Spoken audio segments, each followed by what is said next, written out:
Hello guys, taker பாய்ஸின் இனிய தை திருநாள் நல்வாழ்த்துகள். ஸோ எல்லாருக்கும் இந்த பொங்கல் ரொம்ப சூப்பராக போயிட்டுன்னு நான் நினைக்கிறேன்.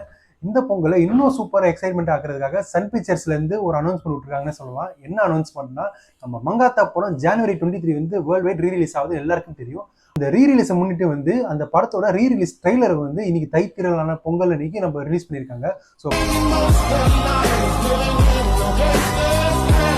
ஸோ வந்து ஆல்ரெடி நம்ம அட்டகாஸ் ரீரிலீஸில் தீபாவளியை பார்த்தாச்சு. இப்போ வந்து மங்காத்தா ரீரிலீஸில் நம்ம பொங்கலை பார்க்க போகிறோன்னே சொல்லலாம். ஸோ இந்த ட்ரெய்லர் வந்து எப்படி இருக்குன்னு நம்ம ட்ரெய்லர் பார்த்து ரியாக்ஷன் பண்ணி அதோட ப்ளஸ் மைனஸ் எல்லாம் நம்ம ஷேர் பண்ண போகிறேன். மங்காத்தா படத்தில் ஃபுல்லாக ப்ளஸ் தான், ஒன்றும் மைனஸில் இருக்க போகிறது இல்லை. இருந்தாலும் அதில் பார்த்துட்டு என்னென்ன சீன்லாம் எவ்வளோ கூஸ்பம்ஸ் இருக்குது, என்ன புதுசாக ஏதாவது 4Kல மாற்றிருக்காங்களா, ஏதாவது புதுசாக அப்டேட் பண்ணியிருக்காங்களான்னு பார்த்து நம்ம வீடியோவில் உங்களுக்கு ஷேர் பண்ணுறேன். அண்ட் மறக்காமல் ட்ரெய்லர் ரியாக்ஷன் வீடியோ ஃபுல்லாக பாருங்கள். And taker boys channel subscribe பண்ணி வச்சுக்கோங்க. அப்படின்னா இதுமாதிரி நிறைய கண்டென்ட் உங்களுக்கு வந்து சேரும்.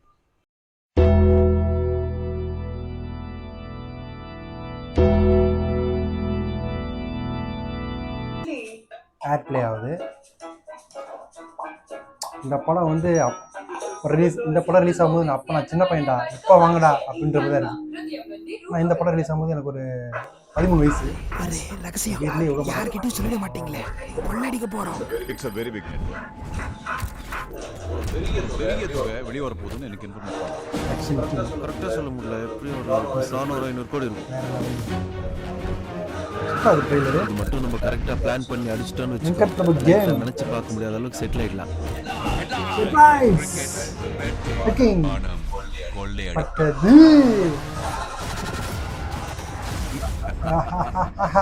நல்லா சிரிப்புங்க. அஜித் குமார் நல்ல இவன்லாம் இந்த படத்துக்கு வந்து பிஜிஎம் போட்டது வந்து அவர் போட்ட மற்ற எல்லா படத்தையும் சைடில் வச்சா கூட இது தனியாக தெரியும். மங்காத்தா அந்த அளவுக்கு பிஜிஎம் தெரிவிக்க விட்டார்.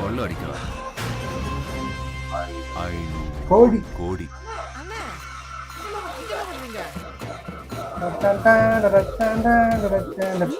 எனக்கு தெரியும், நீங்க எல்லாரும் கொள்ளடி தான். ஆனா என்ன லுக்ல இருக்க, சத்தியமா நீங்க என்ன சொல்றீங்க? செமி சால்டன் என்னடா சுட போறியா? சுடு ஷூட். வெயிட் இந்த படம் பொங்கல் ரிலீஸ் ஆயிருக்கலாங்க, மிஸ் ஆயிடுச்சு. என்ன ஜனநாயகம் வரல. ஆக்ஷன் கிங் இந்த படம் வந்து ஒரு எல்லாரும் நான் தேட்டரில் உட்காந்து பேனரை கட்டி தூங்கிட்டு இருக்கு.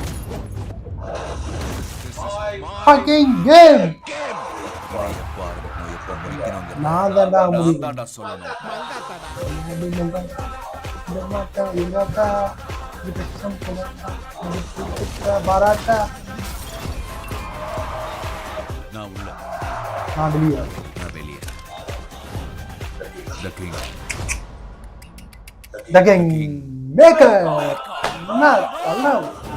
ஒரு டைலாக் இந்த படத்துல எப்படி ஞாபகம் இருக்கு, யுவன் சங்கர் ராஜ் மியூசிக்கல். இந்த பாட்டு வந்து ஒன்ஸ் மோர்ல டென்ஸ் மோர் போடணும்.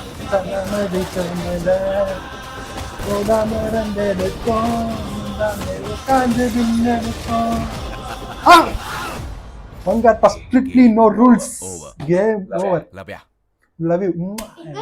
என்ன படங்க இது. அதாவது ஒரு படத்துல வந்து 3 முக்கியமான போர்ஷன் இருக்கும் இல்ல. ஒன்று வந்து இன்ட்ரோ, இன்னொன்று வந்து இன்டர்வல் சீனு, இன்னொன்று வந்து கிளைமேக்ஸ் சீன். 3த்துல ஏதாவது ஒன்று சூப்பராக இருந்தாலே படம் ஒன் டைம் பார்க்கலான்னு அந்த கேட்டகரியில் வந்துடும். இதுல 3த்துல 2 சூப்பராக இருந்துச்சுன்னா வந்து உங்களுக்கு வந்து படம் சூப்பராகவே இருக்கே, நம்ம 2 to 3 டைம்ஸ் நிறைய பார்க்கலாம், நல்ல படம்னே சொல்லலாம். பட் ஆனால் 3மே சூப்பராக அமைஞ்சதுன்னா அது மங்காத்தா மாதிரி காலத்துக்கு நின்று பேசுன்னே சொல்லலாம். வந்து பல தலைமுறைக்கு வந்து இது வந்து ஒரு மைல்ஸ்டோன் படமாக இருக்கும், ஒரு கிரேஸே குறையாத படமாக இருக்கும். அதான் வந்து 3மே கரெக்டாக அமைஞ்சாதான் இதெல்லாம் அமையும். ஸோ நம்ம தலைக்கு வந்து மங்காத்தா அமைஞ்சது வந்து ரொம்ப ரொம்ப வந்து தேங்க்ஸ் சொல்லுவேன் வெங்கட் பிரபுக்கு. ஏன்னா வந்து இந்த படத்தில் வந்து எல்லாமே டிஃப்ரெண்ட்டாக இருக்கும். அஜித் சார்னா ஒரு ஹீரோ, ஆனால் வந்து இந்த படத்தில் ஃபுல்லாக வில்லனாக தான் நடிச்சிருப்பாரு. ஹீரோயின் இருக்காது, ஹீரோயின் லவ் பண்ணுற மாதிரி சும்மா நடிக்க தான் செய்வார். இப்போ இந்த பிளாக் ஹேரை வச்சு தான் நடிப்பாங்க ஹீரோ மோஸ்ட் ஆஃப் ஆல். ஆனால் வந்து அந்த உடச்சி வந்து சால்ட் அண்ட் பெப்பருக்கு ஃபர்ஸ்ட் கொண்டு வந்து இதுதான். அப்புறம் இந்த படத்தை அப்போ தான் அவரோட 50 படத்தை அப்போ வந்து எல்லாரும் ஃபேன்ஸ் கிளப் நான் கலைக்கிறேன்னு சொல்லும் போது எவ்வளோ பெரிய நெகட்டிவாக மாற வாய்ப்பு இருக்குது சொல்லுங்கள்.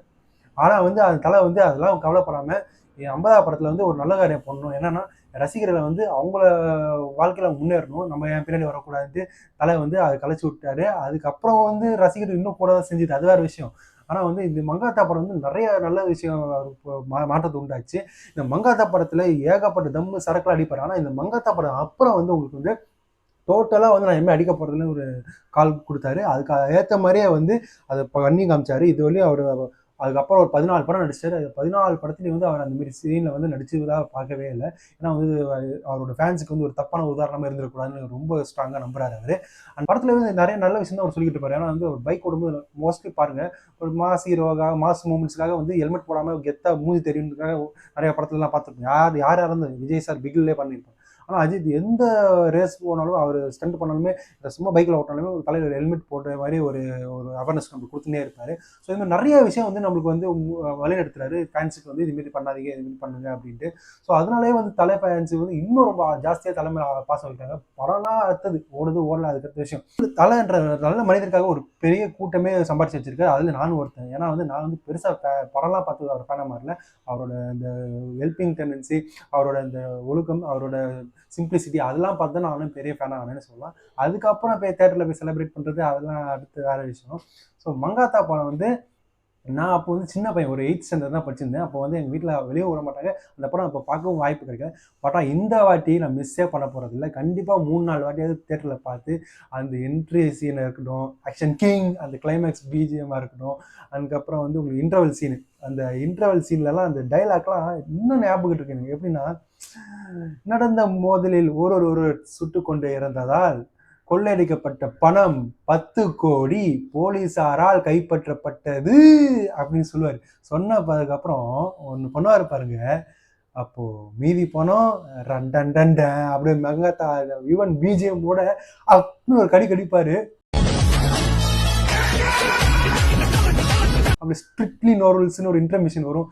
அதெல்லாம் தேட்டரில் கண்டிப்பாக ஒன்ஸ் மோர் போடலாம்னு வச்சுங்களேன். தேட்டரில் என்ன ஆகும்னு எனக்கே தெரியாத சொல்லிட்டேன். தலை ஃபேன் சார்பாக நான் இப்போ சொல்லிக்கிறேன். ஏன்னா வந்து நீங்கள் வெறும் பாட்டை மட்டும் ஒன்ஸ் மோர் போட்டுறாதீங்க. கமலா சினிமாஸ், ரோஹினி சினிமாஸ்லாம் இந்த மாதிரி ப்ரீ இன்டர்வல் சீன்லாம் நீங்கள் ஒன்ஸ் மோர் போட்டே ஆகணும். ஸோ நான் வந்து கண்டிப்பாக மங்காத்தா படத்தை வந்து ஒன்று வெற்றி தேட்டரில், இல்லை ரோஹினி தேட்டரில், இல்லை கமலா தேட்டர், 3த்துல ஏதாவது போய் விளாக் எடுத்து கண்டிப்பாக போட்டுறேன். நீ பார்த்து என்ஜாய் பண்ணுங்கள்.